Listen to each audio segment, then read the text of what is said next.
Welcome, bienvenue, welcome once again to another live stream with Karen Bashford, the Empowerment Mentor. This is the Karen Bashford Show, where we talk about all the things that can either promote us or hold us back in building and maintaining and achieving personal relationships, not just with yourself, but also with other people.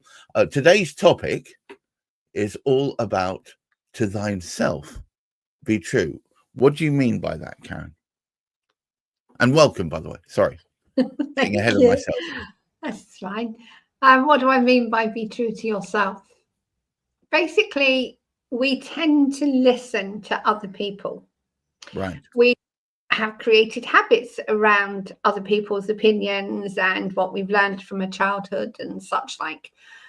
But when we're true to what we really are, rather than what other people think we should be or should be doing, we change our lives totally. I'm going to be, I'm feeling a bit naughty today, so I'm going to be a little bit mischievous. But surely we're gregarious people. We like being amongst other people. Shouldn't we try and be just like them? Why? You're a person who's got a personality. You're totally unique. You've got a life story that's totally yours. How can you possibly be the same as somebody else and try to be the same as somebody else? It's never, ever going to work. In actual fact, you'll probably land up making yourself ill for trying to be something you're not. There are a lot of people that I come across seem to spend their whole lives aspiring to be something that perhaps they're not, and then pretending to it, fake it till you make it kind of concept. And to the rest of the world, they're one thing, but inside they're quite a different animal. Now, what you're suggesting is to be real from the get-go, to discard all of that, to pull away false masks and just be thyself. Now, I know full well for a lot of people that's an extraordinarily scary proposition. I know it. I've been there and done it. And I work with clients who have been there and done it, who literally have lived their lives based on what they believe from other people about themselves, how they're supposed to behave, and actually what they believe they are capable of doing. And I was exactly the same. I used to believe that I wasn't good enough. Right. But actually, it doesn't matter what anyone else thinks. It's what matters to you. And now I can stand in the middle of a communal lawn and dance because that's what is true to me and that's what I'm needing in that moment. But a lot of people, I feel like I'm being the spokesman for a lot of people. I'm not. From my own casual observation, I see people frightened of stepping out of their own shadow, frightened of getting out of their own way because of fear of the unknown. And I think that it's fear of the unknown is the biggest fear that the humans seem to have, right? Yes, sorry, I'm laughing because if only they knew that they were living in the unknown every second of their lives. This is very true. It wouldn't make a blind bit of difference because we do not know what's going to happen in any moment of life. But I've had this conversation with a 27-year-old boy or gentleman, man, I don't know what you call him, human. And he was saying, I was saying, because I famously beat my own path. And he was saying, you're so brave to do that. And I said, not really. I just find that I'm not very good at being anybody else but myself. And he said, but if you do that, what if you're rejected? But then we can all be rejected. We can reject ourselves. At the end of the day, what we choose to be is actually a rejection of ourselves if we're not being true to ourselves. So the word rejection literally means that I don't like you, you're not good enough, or whatever you choose to put on it. You're actually telling yourself, I don't like you, I don't love you, so I'm not going to follow you. But why can't you follow yourself? Because that's all it amounts to, is following yourself rather than somebody else. I mean, in the synopsis that we put out before today's chat, we said about almost stepping into your truth. Mm-hmm. But that almost feels like you're walking through a doorway, and on one side of the doorway, you're a facsimile of something else. And the other side of the doorway, that's the real you. Walking through doorways, a lot of people find great difficulty in taking that first step, don't they? But if you look at yourself, are you really happy with who you're presenting at the moment? Because that's basically it. If you're not happy with who you're presenting, that facade you're carrying, that mask you're wearing, why are you bothering? Just had a lovely comment from our audience, who are normally a lot quieter than this. Ryan says, "You'll make yourself ill by trying to be somebody else. I see people frightened to step out their shadow because of fear of the unknown." Great discussion, and exactly what humanity needs right now: authenticity and guidance. Thank you so much, Ryan. It's good to hear that you are agreeing and also watching. Thank you so much. Please tell your friends. All right. So what Ryan has said is that the most important thing is that not being yourself could lead to illness, whether it's a physical manifestation of an illness or a mental self-damnation. So more people should be stepping out their shadow. But I know round me, a lot of people want to just hide amongst each other. Like it just reminds me of all those penguins on the seaside all huddling up to try and for warmth, but you couldn't tell one from another because they're all covering each other up, right? That's what society has done to us. It's suppressed the natural ability to be yourself. How do you get past that? It's that one step at a time. It's literally asking yourself, am I happy? Is this what I want? Is this going to give me what I really want? And do you really know what you really want? Because we don't ask ourselves those questions. We just assume that whatever we're doing is right for us.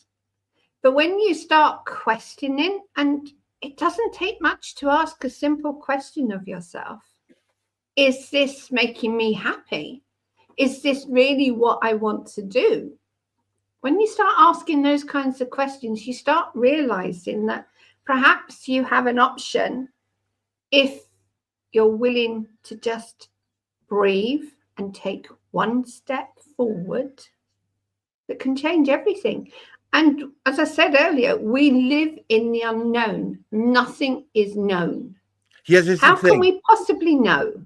Yes, this is the thing. A lot of people seem to believe that they can predict what's going to happen tomorrow, that they know absolutely doggone sure that they know what's going to happen. And there's only one thing that I know that will happen tomorrow, is that the sun will set and the sun will rise, right? That's it. Everything else is a bit of, well, it's a judgment call, right? But you can't necessarily nail yourself down on it. I mean, I'm going to quote actually a Chinese philosopher, I think Lao Tzu, who said the journey of 1,000 steps starts with about a single one. And I know what he meant by that, which was to get going on your path, you've got to take the first step. But that first step is often the scariest one, right? But then life is scary, full stop. So why would you not take that first step? Because you're going to have to take a step, even if it's just to keep repeating the same habits you keep repeating. You're still having to take that same one step.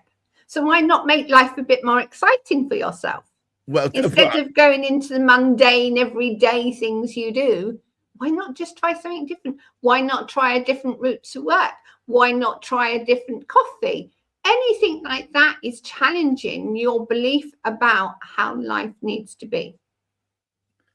Yes, it appears to me that there's a generation of people that hold themselves back from making the wrong step by taking no step at all, and by almost comforting themselves by smothering themselves in a blanket of the known and the secure.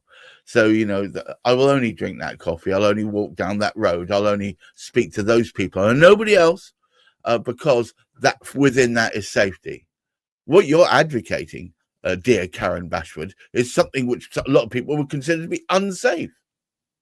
But then safety is what you believe about yourself. And what do you believe about yourself? Do you believe that you can do something different? Or do you believe that you're not capable of doing something different? I would have never said that what I'm doing now would be something I had ever considered previously. I would have been one of those people that stayed nice and wrapped up in that nice blanket. When I first met you, that was a little bit like that kind of person. I'm thinking, I actually had a momentary thought of that person that I knew back then, taking on the challenges that you're doing now, and I don't think it would have happened.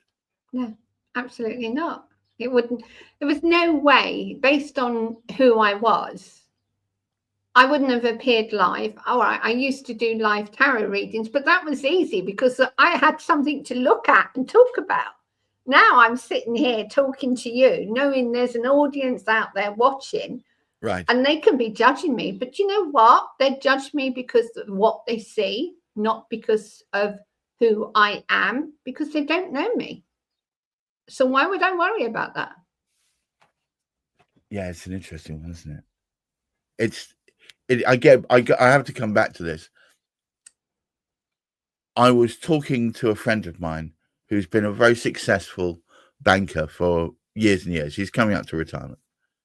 And I asked him what he was going to do. And he said, "Oh, I'm just going to relax." And I said, what does that mean? He said, "Well, I'll probably sit in the garden. I'll potter around doing a bit of gardening, and that will be me." Oh, for God's sake, you'd be bored within a week. That's what I was going to say. I did say to him, I said, "But you've got to have an idea of trying to stretch out." This is the time when I think people who have really realized this is when you should make yourself busy. You've got to go out and do all those funky things that having a job held you back from doing. Having that responsibility held you back from doing. You've got to try it all because time is short, right? Well, if you look at it, you've done a job for what, 50, 60, 70 years? I think it's about 50 for him. At the end of the day, you've been doing something. And now all of a sudden you're saying you're just going to sit in the garden and just potter around? Yes, exactly. How bored are you going to be? How quickly are you going to reach that point where you sit there and think, I can't be bothered? Because you lose that momentum. I also know his wife, and she told me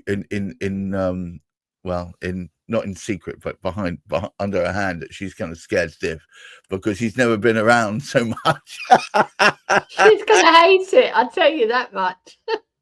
But it's at this time of life, I mean, I'm at that time of life as well, where I'm actually trying to find more things to get my fingers into, to try out, to explore, in business or not in business, purely because I want to keep all my brain cells firing off and going and exploring and looking at myself and not worrying about how I appear to the world. And I think, but that's a hard thing, isn't it, Karen? No.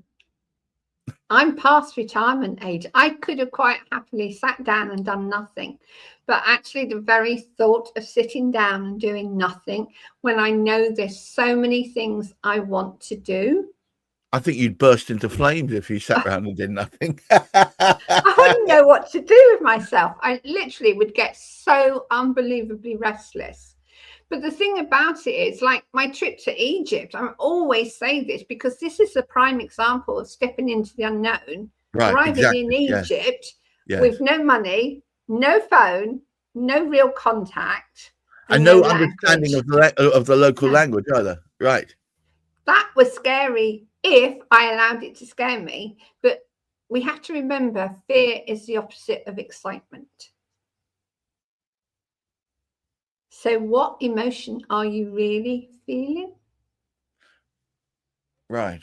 You can convert fear into excitement, though, can't you? Yeah. They kind of exist at the same sort of point in space. Mm-hmm. And I think it's all about how you view your current situation. Yeah. Yeah. Is it something that is unknown but exciting, or is it something unknown but deadly? And well, you won't know if it's deadly until you're dead. That's true. That's true. Karen, would you care to summarize today's chat? If you're not willing to just be yourself, how restrictive are you being of your life? Right. I think yes. I think that's it. I think that's it.